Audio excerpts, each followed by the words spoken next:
A startled corpse, a blue-eyed woman, and a cryptic message scrawled by a dying man, with the pieces of a Chinese puzzle that wouldn't fit together.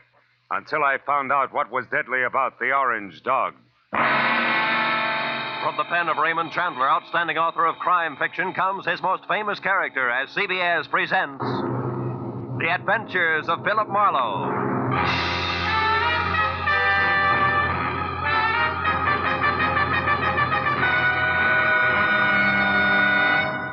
And now, with Gerald Moore, starred as Philip Marlowe, we bring you tonight's exciting story, The Orange Dog.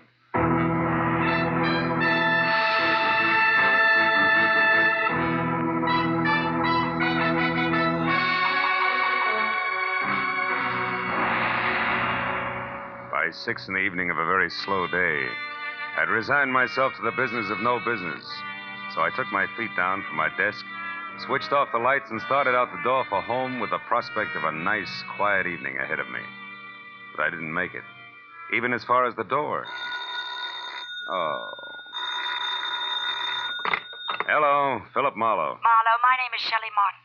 I'm at 8412 Los Feliz, a private residence. I want you to come out here right away. My sister is in a jam, a nasty one. Well, Miss Martin, as a matter of fact, I was just closing up for the night. And Look, I need the services of a private detective right now this minute, and I'm prepared to pay for them. There are plenty of others in town. Are you coming or not? Yeah, okay, and thanks for the reminder. That's me you hear sprinting up your front walk. That's much better. And Marlowe, bring your brains along. You're going to need them.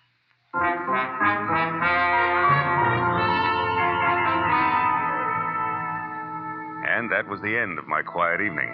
But I just couldn't resist those government engravings of Mr. Lincoln. So I drove down to Weston, turned off on Los Feliz, and found the number 8412. The yard was an overgrown tangle of perennial plants losing their battle with the weeds. It was like a girl in a strapless evening gown with her hair up in curlers. However, I could see a light through the Venetian blinds, and the doorbell worked with a resonant two-tone chime that caused the door to open just far enough to allow a pair of eyes so blue they were almost purple to peek out at me. Yes, what is it? I'm delivering that private detective you ordered. Oh, Marlowe, come in. Thanks. Sit down, won't you? Thanks again. All right, what's the next move? It's about my kid sister. Mm-hmm. She's involved with a man named Lou Horner, a San Francisco broker. She's quite deeply involved, I'm afraid. Oh? You see, some very strange things are going on, Marlowe, and my sister is a naive kid caught right in the middle of them. Yeah, I see. What sort of strange things, Miss Martin? Shelley. Sweet. Well, to begin with, when I arrived from San Francisco today, my sister called me and asked me to meet her here in this house. When I got here, the lights were on, the radio was playing, and the front door was open. But the place was deserted. Whose house is it, Horner's? No, I think she said it belongs to a friend of his who's in Europe now. This Horner person uses it when he's in Los Angeles. Well, couldn't they have stepped out for a while? Mm-mm. You know, you don't look the type, Shelley, but maybe you're just panicky, huh? No, I'm not being panicky. All right. Where's the nasty jam? Right behind the couch. Take a look. Okay. But you know, I see what you mean. Who is he, Shelley? How'd he get here? Maybe it's Horner, I don't know.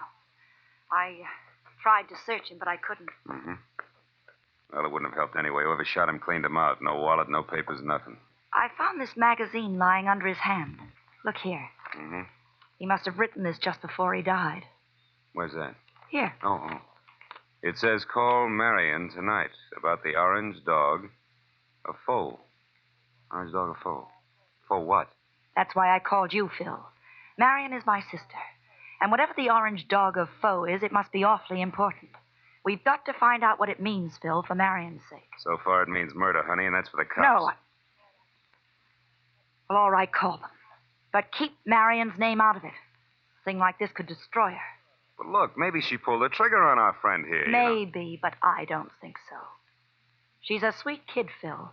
Give her a break. If I'm wrong, I swear I'll help you bring her in myself. Is that fair enough? Okay, Shelley, it's a deal. It makes just as much sense as the orange dog of foe, but no more.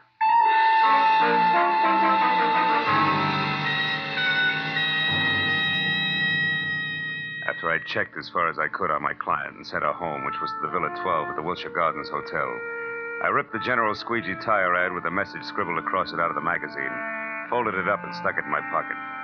Next, I called Lieutenant Ibarra at Homicide and told him where I'd found a body, probably named Lou Horner, leaving out all the details about Shelley, Marion, and the orange dog.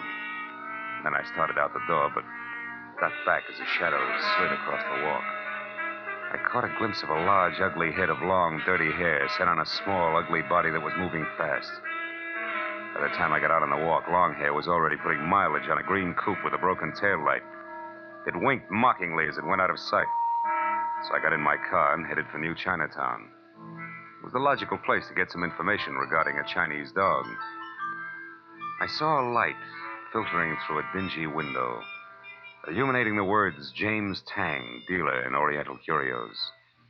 Inside the musty shop, a little man, dressed in a black kimono, drifted forward, softly. Yes? I think perhaps you can help me, huh? I am honored. To be able to help would bring fragrance of plum blossoms to my nostrils, carpet of rose petals to my humble floor, and 1,000 blessings upon my head. Oh, that's very pretty. Tell me, what is the dog of foe? The dog of foe? Why this? This fantastic creature here is called the dog of foe. His fierce eyes and snarling mouth are to frighten away evil spirits from temples of Buddha. Why do you say called the dog of foe? Amateur collectors and auctioneers have named him that. It sounds exotic to cash customers. Actually, he is a lion. The lion of Korea. I see. Tang, would you happen to have an orange dog of foe? Very strange that you should ask that, my friend. Strange? Why? Reason number one. There is no authentic orange dog of foe. That's a good reason. Why not? Because to Buddhists, orange is color of sorrow. The piece you speak of could not possibly be authentic. What's reason number two? You are second person to inquire after this non-existent orange dog of foe within the last few minutes. Was it an ugly little man with long hair? Quite contrary. It was a very pretty girl with short hair. Was her name Marion? She made point of not leaving her name. Now, that proves something. However, my friend, old Chinese proverb, loosely translated, says a little knowledge is the instrument of a fool.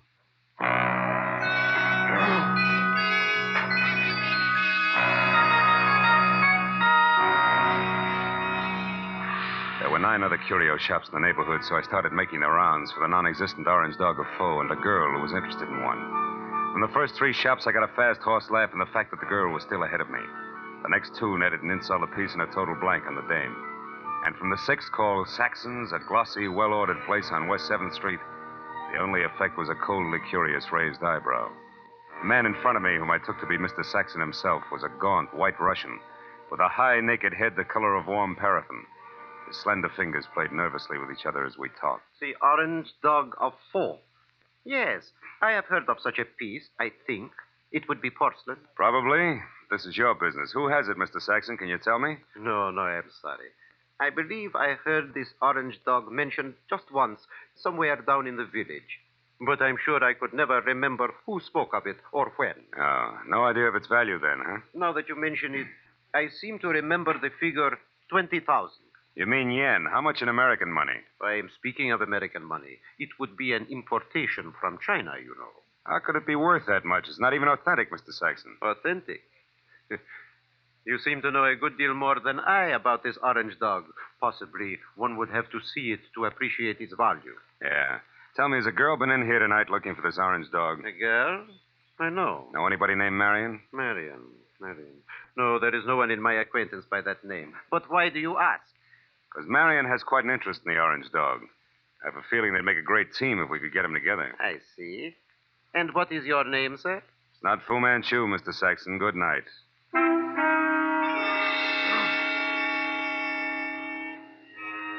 Saxon's expression didn't change. I turned and walked out of the place, and then because, with both of us using double talk, the conversation was bound to deteriorate.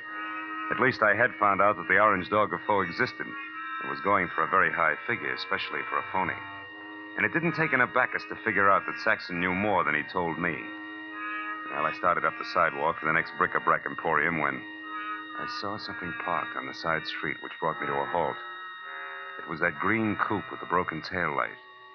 I went over to it, found it empty, and stuck my head inside to check the registration card for Longhair's real name. Yeah, it was a very foolish move because Longhair at that very moment prodded my kidney with the muzzle of a .38. And neither he nor the gun had a sense of humor. All right, Mr. Wise Guy, come on, walk.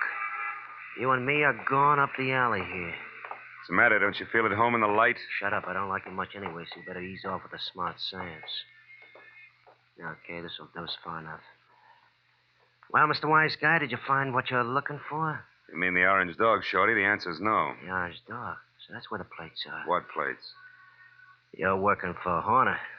You don't know what plates. Look, chum, when you get your next haircut, have your brains dusted off. Nobody works for Horner anymore. Horner's dead. Dead? Since when? What's the surprise act for? You saw the body. You were sneaking around that house on Los Feliz. In fact, you might have killed Horner yourself. That body wasn't Horner. Why, Horner is 3 times the size of that guy in Los Feliz. He's bald. Also, he's so dumb he can't remember his own phone number. Oh, hold it.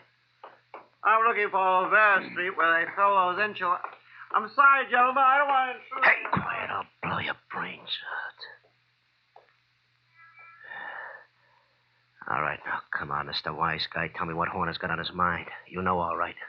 I saw you taking orders from his girl. You mean Shelley Martin? Who else? Thought maybe you meant Marion. Marion? Who's Marion? Shelley Martin's sister. And don't let it worry you. Marion's got the orange dog eating out of her hand. I don't say. It ain't funny, mister. It's just peculiar. Because Shelley Martin don't have a sister, I know. So it seems like you're a very mixed-up character. In fact, Mr. Wise Guy, you're so mixed up, you're no good to me at all. So get over there with the rest of that.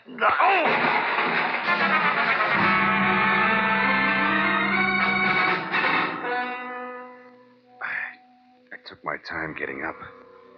The dirty, long-haired little man was gone, and my head ached from the rap he'd given me with the pistol barrel.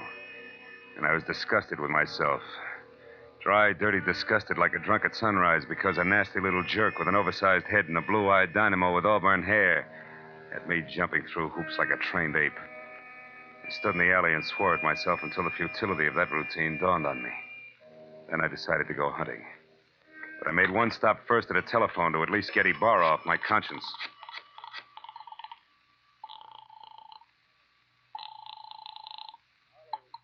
Lieutenant Ibarra.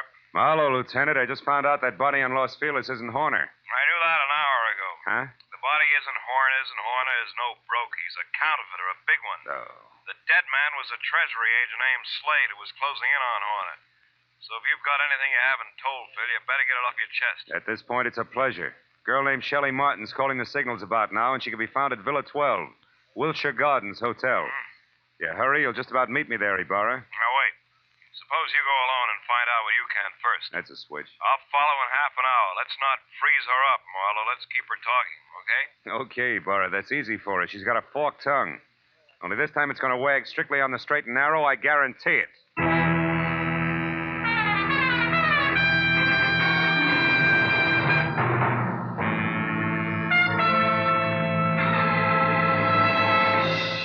In just a moment, we will return to the second act of the Adventures of Philip Marlowe. But first, it's no mystery that hunger and cold confront many families abroad this winter. CARE will help feed and clothe these needy people. CARE, the safe, sure, non-profit way to send supplies to Europe and Asia.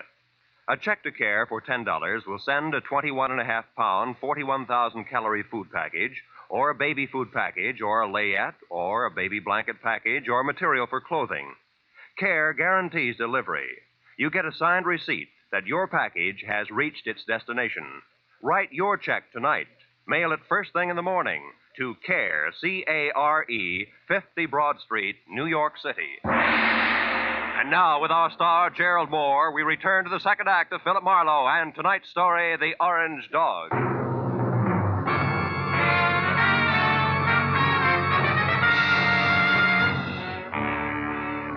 I pointed my car toward the Wilshire Gardens, and a beautiful liar named Shelley Martin, I was sure of two things.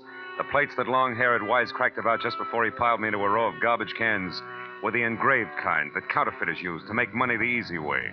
And second, both Longhair and Lou Horner were racing for the plates as well as the orange dog. which could be one and the same thing.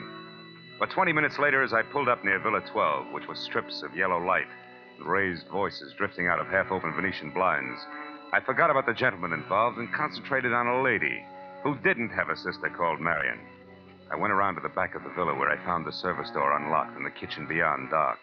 And when I entered and quietly moved to a spot near the living room where I could see Shelley snapping at a pompous, excitable man with a red face, All right, I figured that a little eavesdropping might pay I off. belong. I'm here in Los Angeles. Is there anything wrong with that, Mr. Horner? Yes, everything. Why, I wouldn't even have known you were in town if I hadn't gone back to the place in Los Feliz where I saw you and some man having a delightful little chit-chat over the body of that T-man. Treasury man? Yes. Is that who he was? A meddlesome fool I caught snooping through my papers. Then you killed him, Lou. Of course I killed him. I had to. Now stop asking questions and get out of here. Because this is business, not pleasure, Shelley. And that leaves no room for you. Or Marion? What do you know about Marion? Not enough. But what I do know, I don't like. Look, Lou, who is Marion and what does she mean to you? Marion means money to me, Shelley. Nothing more. So just leave me alone here so that I can make a call according to schedule. A call about... Lou. What's the matter, Shelley? Behind you, Lou. They're in the garden. Lou! The bullet crashed through a closed window, didn't stop until it got to Horner, who grabbed at his chest and dropped to the floor even before the glass quit flying. And by the time I got outside to where the shot had come from, I'd found nothing but a little wind rustling a lot of trees. When I got back to Shelley and the blood over tweed on the carpet, Horner was already dead. Marlowe, the man out there was Henry Peel. Peel? Something in long hair and dirty clothes? Yes, I met him in Horner's office once. Lou said he was a broker from Chicago. Come on, both Peel and Horner are counterfeiters. What? Lou, a counterfeiter? That's right. Never mind the carefully arched eyebrows, honey. They mean nothing. But, Marlowe, I swear I never knew that Horner was anything but a broker. A broker maltreating poor sister Marion? You're a liar, Shelley. About Marion, yes. I haven't even got a sister. But from there on out, I'm telling the truth, Phil. Then tell some more and fast. All right, here it is. Lou Horner's been my boyfriend. And, checkbook? For the past year and a half. But about a month ago, he suddenly stopped being very attentive. And I couldn't figure out why. So you decided to keep your big blue eyes wide open, huh? Exactly. And it paid off. Because I found out that, 1, he had taken better than $20,000 out of his bank account. 2, that he was coming down here to Los Angeles. And 3, that an item named Marion might be beating your time. Yes. And that part of it upset me plenty. Until 10 minutes ago. But then I found out that Horner here was a murderer, and that, Marlowe, I don't buy. 3 cheers for the all-American girl. Oh, skip it, Marlowe. I'll live my way, you live yours. Don't worry, honey. Nobody wants to change places with you. Hey, look. Why does Horner wear a little rubber band on his little finger, do you know? Oh, he had a bad memory. Used every kind of gadget in the books to keep himself from forgetting things, especially numbers. Yeah. Well, for example, that rubber band might mean 10 o'clock. How do you figure? Like 5 and 5. The fingers on each hand, reading from left to right. He used things like that. Oh. Wait a minute. Hmm? Horner was going to make a call to Marion just now, and the message the T-man left was... Call Marion tonight about the orange dog of Foe. Shelley, baby, where's your phone? Fast. Come on, it's 10:15 already. Well, it's out there in the hall, Marlowe. Oh. Well, what are you talking about? A line, honey, a line on your ex-sister, Marion.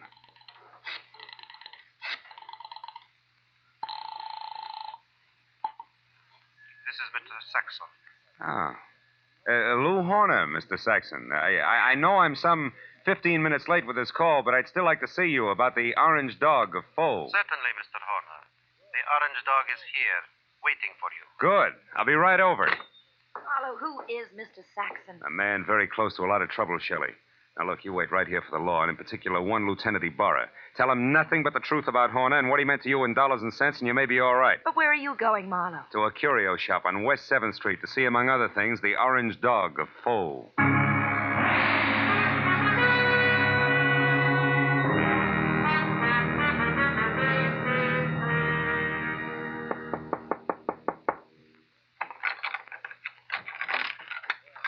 You are the Mr. Horner who called?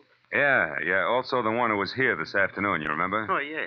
Well, I'm sorry I didn't call you at 10, Mr. Saxon, according to schedule. I hope it hasn't inconvenienced you. No, that's quite all right, Mr. Horner. One moment, sir. Ah. What's the matter? Is anything wrong tonight? Seem on edge, Mr. Saxon. I am. So please, Mr. Horner, Don't make a single stupid move. What? Wait a minute. Why the gun, Mr. Saxon? I promised not to bite the orange dog. You won't even touch the orange dog. Now, who are you? Oh, we've been all through that. I'm Horner, Saxon. Lou Horner of San Francisco. No, you're not. Horner would have had no reason to wander around curio shops as you did this afternoon, asking any and everybody about the orange dog. Now, once more, who are you, and where is the real Lou Horner? All right, we'll take them in that order. I'm a private detective named Philip Marlowe, and Lou Horner's a corpse. But also, I'm a good friend of yours, Saxon, because I'm going to give you a little bit of advice for free. Call it quits, Buster. You're licked. What are you talking about, Marlowe? A T for Treasury man named Slade. Before he died, Saxon, he talked. I see. Yeah, and believe me, he said enough to put you away till orange dogs are as popular as lifesavers. And what do you say, Saxon? Do we play it smart? Very well, Marlowe. We will play it smart. My kind of smart.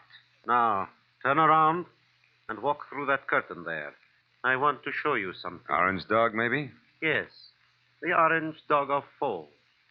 I want you to see it for yourself before you die. Saxon said die like it already happened. And after he relieved me of the comforting bulge of the gun in my pocket and marched me to a large, windowless room that was a little darker than the lining of an 8-ball, he told me to stand very still. Then he turned on a single lamp that rested on a large, scarred table, and next to it an ordinary shipping crate and cushioned on all sides by white wrapping paper. I finally saw the orange dog of Foe. It was a porcelain lion, pop-eyed, majestic in a crazy way. And also it was colored orange, bright and clear. But now that I'd seen it, I knew that the next move was Saxon's. And I turned to face him. It was then that I noticed the black curtain behind him moved slightly. And Longhair quietly stepped into the room. This Mr. Saxon did not know about. Well, Marlowe, now that you have seen the orange dog for your first and last time, what do you think of it? He thinks it's just Jim Dandy, mister. Now drop your gun before I blow the top of your head off. Go on, drop it. It's better. Now sit down there and stay put. You, Marlowe, get across the room. Okay. Thanks for showing up, Peel, before Saxon here ran out of small jokes. Don't kid yourself, Marlowe. I didn't just show up. I've been right behind you all the way. That's how I work. So what do you want, Peel? A couple of very fine engraved plates that I've been after for 6 months now. Plates which could be in the orange dog of Foe? No place else but. Or do you think that maybe the late Mr. Horner wanted as an ornament? But that's all it is. There are no plates in the orange dog. It is only a collector's item. And you're a liar, Saxon. And I know the best way to prove that. Marlowe, pick that thing up and toss it against the wall. No, don't. I tell you, there's nothing in it. Toss it, Marlowe. Go on. Okay, Peel. Now we'll see who's right about the plates being hit. Nothing, huh, Peel? No. Nothing. All right, Saxon, get up. I want to know where the plates are, so I'm going to count to 3. That's how long you have to live if you don't tell me. No. Peel, believe me, there are no plates. 1, 2. Hold it, Peel. Wait. Here are the plates. Here. In this jeweled box. Look, right here, under your nose.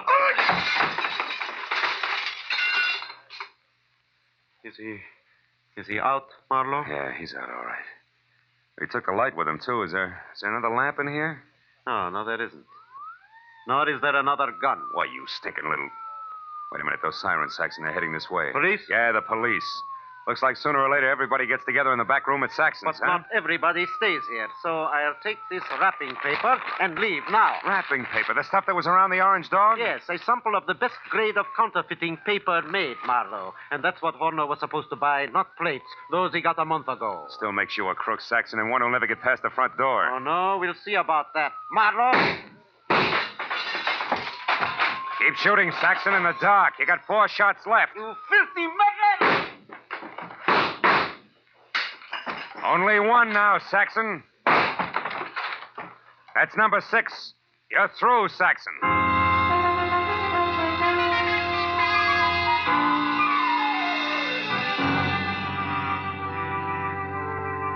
By the time Ibarra and his boys, plus a half a dozen very anxious T-men, got into the room, Saxon was already coming apart at the seams.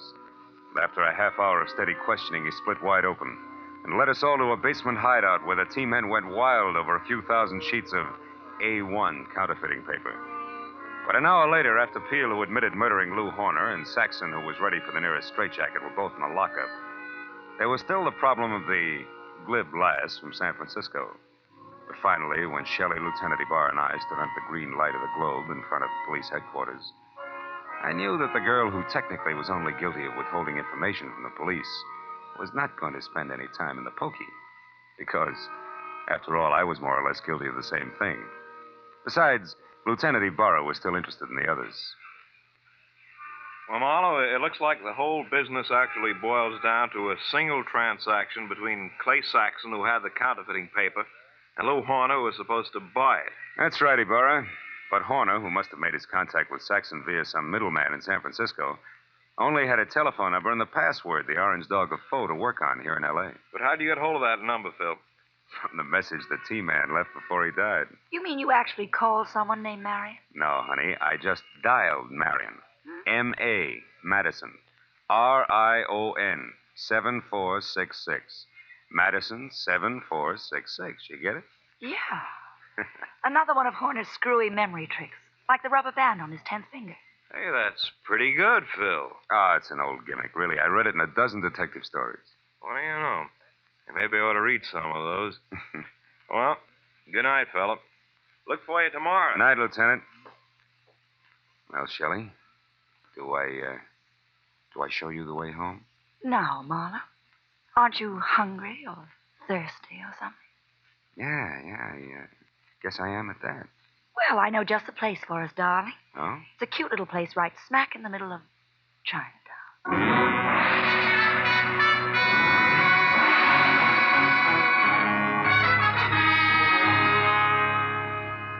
Well, we got through a small Chinese dinner without seeing or hearing from a single orange dog. And when it came time to leave, I was thinking that Shelley wasn't really too bad a kid at that. So when she left the table to powder her nose, I started to make plans. But when she got back, I forgot about them because in the meantime, she'd run into an old friend. Yeah, a rich old friend who was all alone in the big city. I said I didn't mind taking a rain check when she explained that he was from Kansas City and a broker at that. He certainly was overweight. Too much steak and potatoes. Steak and potatoes. Wonder if Lindy's is still open.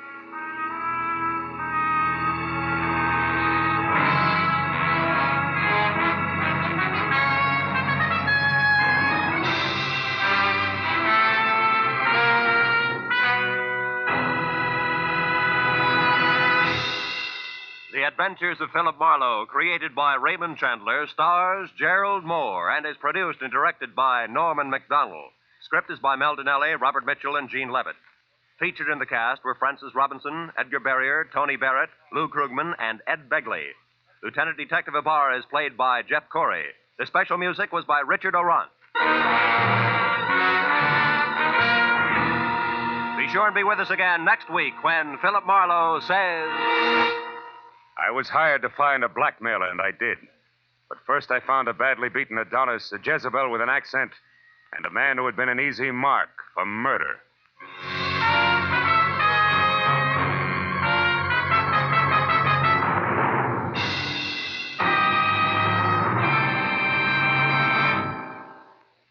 "90 minutes of unsurpassed comedy comes to you every Sunday night when CBS brings you The Spike Jones Show, The Jack Benny Show, and Amos and Andy in succession. Tomorrow night, pianist Alec Templeton and songstress Peggy Mann are Spike Jones' special guests.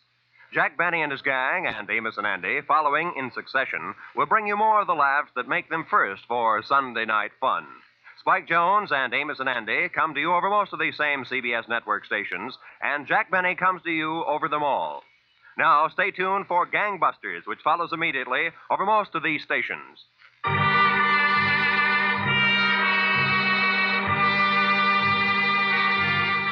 This is Roy Rowan speaking for CBS, the Columbia Broadcasting System.